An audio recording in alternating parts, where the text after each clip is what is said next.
ମୁଁ ଚକ୍ରଧର ପାଣିଗ୍ରାହୀ ସାହାଡ଼ା ଗ୍ରାମ ପଞ୍ଚାୟତର ଜଣେ ଚାଷୀ ଏବଂ କଂଗ୍ରେସ ସଂଗଠନର ମଧ୍ୟ ଜଣେ ମୁଁ କର୍ମୀ। ସାହାଡ଼ାରେ କ'ଣ ପ୍ରଭାବ ରହିଛି ବନ୍ଦ ଡାକରା? ଆଜି ଏ ବନ୍ଦ ଡାକରା ଯେଉଁ ନବନିର୍ମାଣ କୃଷକ ସଂଘର ଯେଉଁ ଡାକରାରେ ଏଠି ଶାନ୍ତିପୂର୍ଣ୍ଣ ଆନ୍ଦୋଳନ କରାଯାଇଛି, ଏ ଅଞ୍ଚଳରେ ଏହାର ପ୍ରଭାବ 100% ପ୍ରଭାବ ପଡ଼ିଛି। ଆପଣମାନେ ଦେଖୁଛନ୍ତି ମାର୍କେଟର ସମସ୍ତ ଦୋକାନ ବନ୍ଦ, ସମସ୍ତେ ଆମକୁ ସହଯୋଗ କରିବା ସହିତ ଏପରିକି ମାଛ ଦୋକାନମାନେ ମଧ୍ୟ ବନ୍ଦ। ତେଣୁ ୟା ଉପରେ ଆମର ସାହାଡ଼ା ଗ୍ରାମ ପଞ୍ଚାୟତ ଉପରେ ପ୍ରାୟ ପାଖାଆଖ ପଞ୍ଚାୟତ ମଧ୍ୟ ଉପରେ ଏହାର ସମ୍ପୂର୍ଣ୍ଣ ପ୍ରଭାବ ପଡ଼ିଥିବା ଉପଲବ୍ଧି କରାହେଉଛି। କ'ଣ ଦାବି ରହିଛି ଆପଣଙ୍କର? ଆମର ଦାବି ଯେ ସରକାର ମୁହଁରେ କହୁଛନ୍ତି ଯେ ସୋସାଇଟିର ଧାନ ଚାଷୀମାନଙ୍କର ଧାନ ଠିକ୍ ସମୟରେ ଉଠିବ, କିନ୍ତୁ ଦୀର୍ଘ ଦିନ ହେଲା ଧାନ ଉଠିପାରୁନି। ଧାନ କାଟିକି ଚାଷୀମାନେ 3 ମାସ 2 ମାସ ହେଲା ଘରେ ରଖିଛନ୍ତି, ତାକୁ ଷଣ୍ଢ ଗୋରୁ ନଷ୍ଟ କରୁଛନ୍ତି। କିନ୍ତୁ ଏଥିପାଇଁ ସରକାରଙ୍କ ନିଦ ଭାଙ୍ଗୁନି କି ଧାନ ମଣ୍ଡିକୁ ଗୋଟେ ଛଟାଙ୍ଗ ଧାନ ଏପର୍ଯ୍ୟନ୍ତ ଉଠିବାର ସମ୍ଭାବନା ଉଠି ନାହିଁ। ୟା ବ୍ୟତୀତ ଆମର ଦାବି ସରକାରଙ୍କର କଥା ଏବଂ କାର୍ଯ୍ୟ ଏ ଦୁଇଟାର ସମତା ରହିବା ଦରକାର। ସରକାର କହୁଛନ୍ତି ଯେ ଚାଷୀମାନଙ୍କଠୁ କୌଣସି ପ୍ରକାର ଧାନର କଟନୀ ଛଟନୀ ହେବ ନାହିଁ। ବାରମ୍ବାର ଆମର ମୁଖ୍ୟମନ୍ତ୍ରୀ ଦେଶ ପ୍ରିୟ ମୁଖ୍ୟମନ୍ତ୍ରୀ ଏକଥା କହୁଛନ୍ତି, କିନ୍ତୁ ସୋସାଇଟିରେ ପହଞ୍ଚିଲା ବେଳକୁ 8 କିଲୋ 10 କିଲୋ କାଟିବାରେ ହେଳା ନାହିଁ।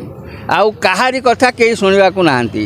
ଏଠି ସରକାର ମାନେ ସମ୍ପୂର୍ଣ୍ଣ ଭାବରେ ଏ କଟିଂ ଛଟିଂର ସମ୍ପୃକ୍ତ ଏବଂ ସେମାନଙ୍କ ସାହସରେ ଏକଥା କରାଯାଉଛି।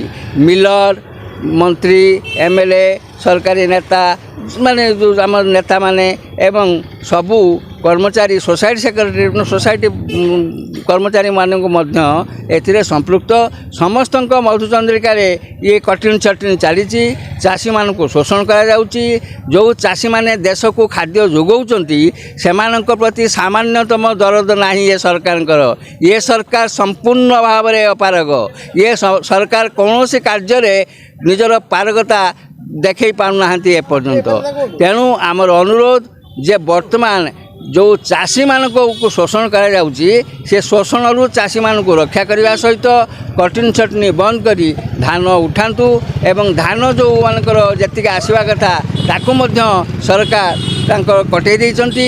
ଚାଷୀ ଜଣେ 3 ମାଣ ଜମିର ଯେତିକି ଧାନ ବିକିବା କଥା ତା ଅଧା ଧାନ ଆସିଛି ଟୋକନରେ। ତେଣୁ ସେ ଧାନ କରିବ କ'ଣ? ସେ ଚାଷୀ ଯେଉଁ ପରିଶ୍ରମ କରିକି ଚାଷ କରୁଛି ଏବଂ ସେ ଯେଉଁ ଆମଦାନୀ କରୁଛି ତା ଉପରେ ସରକାରଙ୍କର ମୋଟେ ନିଘା ନାହିଁ। ଚାଷୀମାନଙ୍କୁ ଖାଲି ମୁହଁରେ କହୁଛନ୍ତି ଆମେ ଚାଷୀ ପକ୍ଷର ଲୋକ ବା ଚାଷୀଙ୍କୁ ସାହାଯ୍ୟ କରୁଛୁ, କିନ୍ତୁ ଚାଷୀମାନଙ୍କୁ ଶୋଷଣ କରାଯାଉଛି। ବର୍ତ୍ତମାନ ଯେଉଁ ନୂଆ ମିଟର ଲଗାଉଛି ଏଟା ସମ୍ପୂର୍ଣ୍ଣ ଭାବରେ ସରକାରଙ୍କର ଜାଣିବାରେ ହେଉଛି। ଏଥିରେ ସରକାର ବହୁ ପଇସା ନେଇବାର ସମ୍ଭାବନା ତାଙ୍କର ଦଳୀୟ ଖର୍ଚ୍ଚ ପାଇଁ ନେଉଛନ୍ତି ବୋଲି ଆମେ ଅନୁମାନ କରୁଛୁ ଏବଂ ଆମେ ବିଶ୍ୱାସ ବି କରୁଛୁ। କାରଣ ଏଇ ଯେଉଁ ସାଧାରଣ ଗରିବ ଲୋକଙ୍କ ଯେ ପାୱାର ଇଲେକ୍ଟ୍ରିକଟେ ଯାଉଛି ତା ଉପରେ ଆସିକି ସବୁ ବୋଝ ଲଦି ଦିଆଯାଉଛି।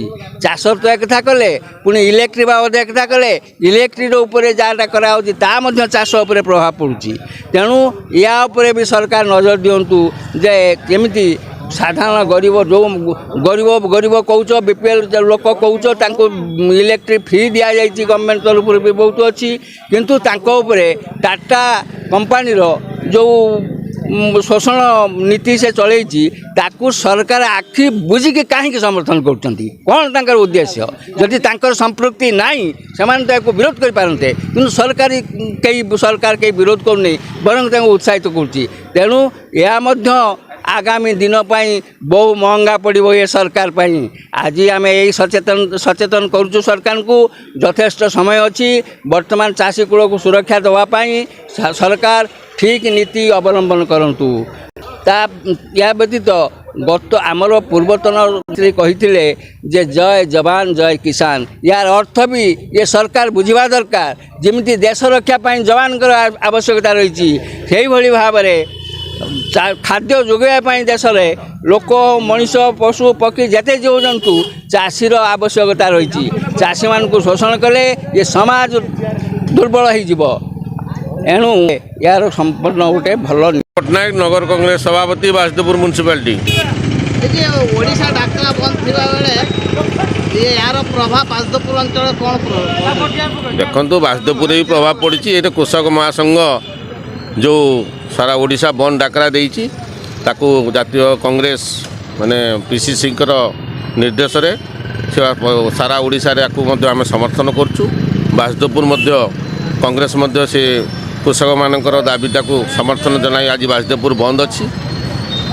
गोटे गोटे कथा है कृषक मैंने देखो एत दिन है धान अमल कर सारा बर्तमान जाए टोकन मिलूना बिक्री करने असुविधा होची। ये मिलर मानकर मनमानी जो कटनी छटनी चली तेणु कृषक मानकर जो दाबी अच्छी आम राजनीतिक दल हिसाब से जो समस्या अच्छी कांग्रेस सब कृषक मान सहित थाए श्रमिक मान सहित थाए दरिद्र मान सहित थाए दुखी सहित थाए समस्त सहित थिला भाई आज कृषक मान समस्या को नहीं आज बासुदेवपुर कांग्रेस सांगरे अच्छी। ये है गोटे कथा। द्वितीय कथा है जो टाटा पावर कंपनी को जो बर्तमान इलेक्ट्रिफिकेशन ओडिशा सरकार हाथ टेकी देइचंती से तांकर जो स्मार्ट मीटर बाहाना लोक मानक से शोषण कर लगी विरोध कर कृषक महासंघ ताकू जातीय कांग्रेस बासुदेवपुर कांग्रेस ताकू विरोध करुच्ची। तेणु आज बासुदेवपुर देखु समस्त रास्ता घाट सब बंद अच्छी दुकान बजार सब लोक मैंने स्वतःप्रभूत भाव में बंद कर गोटे बार्ता जाऊँगी सरकार को जे सरकार को जो नीति चलती सी लोक मानकर हितर नुहे लोकों विरोध में। तेणु जिते शीघ्र चाषी मानकर समस्या को समाधान करा जाऊ ये टाटा पावर को हटई दे सरकार ताकू निज केमिति लोक मान को न्याय दे पारिबो से जिनस न्याय दो। से आज बासुदेवपुर कांग्रेस आज बासुदेवपुर बंद डाकरा सामिल होई अछि।